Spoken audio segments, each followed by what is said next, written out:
Tony D and Little Jones asleep on the couch, and this is a screenwriter's rant on Abigail, a horror movie that plays on a very interesting movie trope and turns it into a horror movie. Smash like and subscribe. Thank you for smash liking and subscribing. Check out my books, links in the description. Comedy horror in South Jersey. It's the Pineys, books 1 through 11, available at Amazon.com. Don't forget, Kindle Unlimited is free. It's a very clever script. So the premise is, it takes place in 1976 in Alabama. And so it's just far back enough there's going to be a little racial tension there. When you have a black kid and his family move into Alabama from California, and Abigail here on the left becomes his friend, maybe his girlfriend, I'm not quite sure. And at first you think it's one of those movies, right, where like, because he encounters racism at school, they pick on the black kid, she defends him, but as it turns out, Abigail's messed up. Yes, he makes friends with her and she defends him, but she's psychotic and she takes it too far and then starts murdering people to protect her friend. And then she also uses the fact she's a girl to manipulate people. So basically she's a sociopath, but he doesn't know that because he was new in town.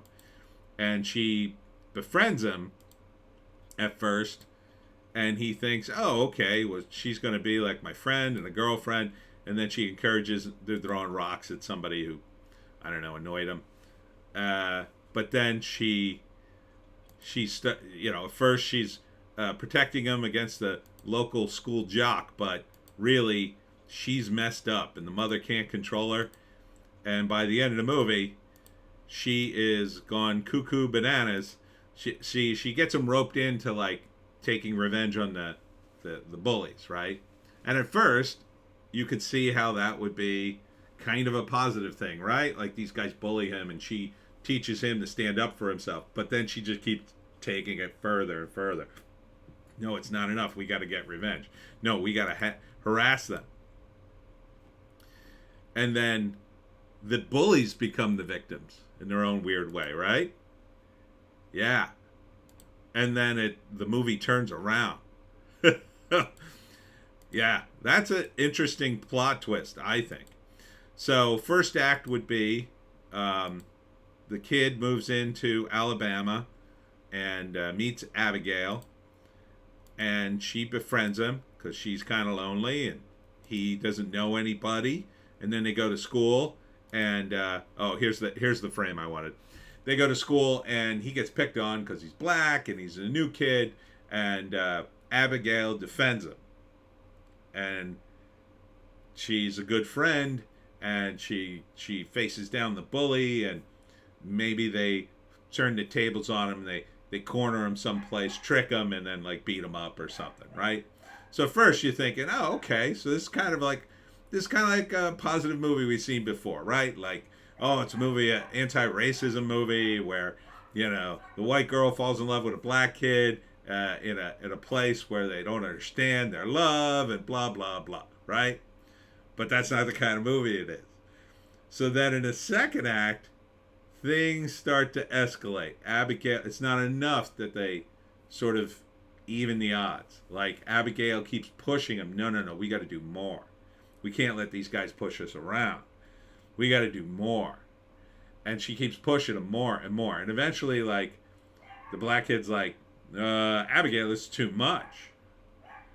And then she's like, but I'm your friend. I'm your friend. You should listen to me. And they also got this weird sort of, she gives him a necklace with like a rune on it or something. So I guess there's some supernatural vibe going on there. So eventually, she either does something, a little over the line, and either tricks him into doing it too, or, just does it, and he's like, Abigail, you got to stop. And he tries to help her, but he doesn't understand until it's too late that she's kind of messed up. She's psychotic. And as the second act progresses, their friendship falls apart because really Abigail can't understand friendship. She only understands what a sociopath understands, which is, well, you're not listening to me, so now you're not my friend. So then she becomes the enemy, and he's already been seen with her. Maybe he's already done something, mildly illegal with her earlier in the movie. So now he's got kind of no one to turn to as Abigail goes nuts and starts murdering people. And then I think in one scene, she takes him to a body, and he's like, I can't be involved with this.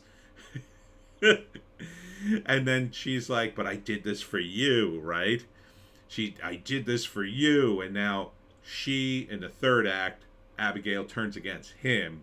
And now it's like him versus Abigail. So the movie starts out with her defending him, and it probably ends with him trying to defend himself against her, and her, initially fighting all those, say, racist tropes, right? She seems like the good girl who's in love with a black guy, and is like, oh yeah, leave him alone just because of his race. But by the end of the movie, she's turned that on her ear, and she's using the racism to go after him. Right.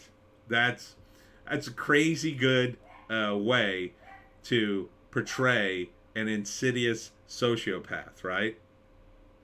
Good screenplay. Good screenplay. And then, of course, the end of this, well, Abigail either dies or she goes to prison or an asylum. I'll say probably asylum.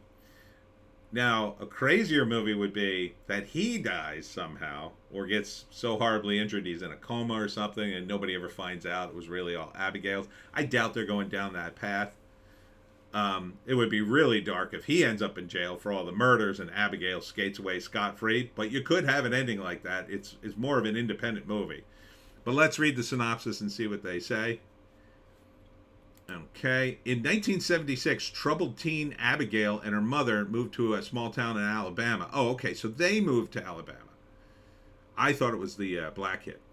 In hopes of escaping the girl's violent past. Oh, that makes even more sense, right? She befriends the boy next door, Lucas, who's mercilessly bullied by a group of kids at school. Determined to help him seek revenge, Abigail takes matters into her own hands, but quickly spirals out of control. As Lucas begins to uncover the dark and twisted nature of his new friend, things take a deadly turn. Now he must choose between standing by her side or stopping her before it's too late.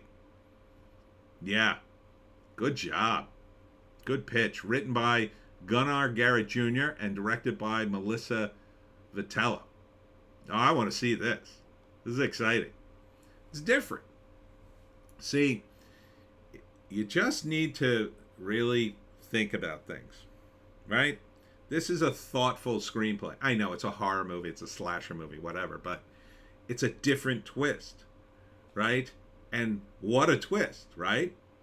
You're playing upon a movie trope and then turning it on its ear. It's something you've seen before, and yet it's different, right? You're combining two different elements. You're combining the elements of like the movie about racial tensions in the South with a movie that's like a psychotic killer slasher movie. You're just moving the psychotic killer into an interesting role.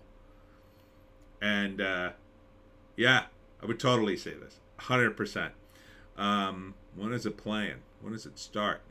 I'm going to say it probably opens in the spring sometime. Probably April-ish. I would go to the theaters for it, even though it's not really a theater movie. I don't think there's a lot of sweeping, panning things to see in the movie. Probably not going to get a wide release, but I would definitely pick it up on VOD. Oh, definitely, 100%. 100%. I think this is going to be different. Even if it's not, spectacularly written, the premise is so strong. It's a lot like Cocaine Bear in its framing, right? It's almost impossible to screw this up. Almost impossible. Because you know how this movie's going to end. It's going to end like she just spirals out of control and they either kill her or jail her. There's no other way. I mean, unless she gets away with it. But I doubt. And you got her with the axe. That's brilliant. It's absolutely brilliant. Because as the movie progresses, you realize, oh man, this chick is nuts. And You know, anytime she picks up a knife or an axe, you're just gonna tense up while you're watching a movie. Uh oh, she's gonna do something crazy. Don't turn your back on her now, dude. All right, it's called Abigail, new horror movie, and yeah, I'm gonna give it an upvote. There you go. I almost never give these an upvote. So that's it for me, Tony D, and Little Joan barking somewhere in the house. Check us out on Odysee, Bitchute, and Rumble for our more base takes. I got to get some housework done today. Oh, it's going to be a crazy Saturday for me. Doing home stuff. Doing home stuff. Thanks for tuning in. See you at the live stream tomorrow at 7.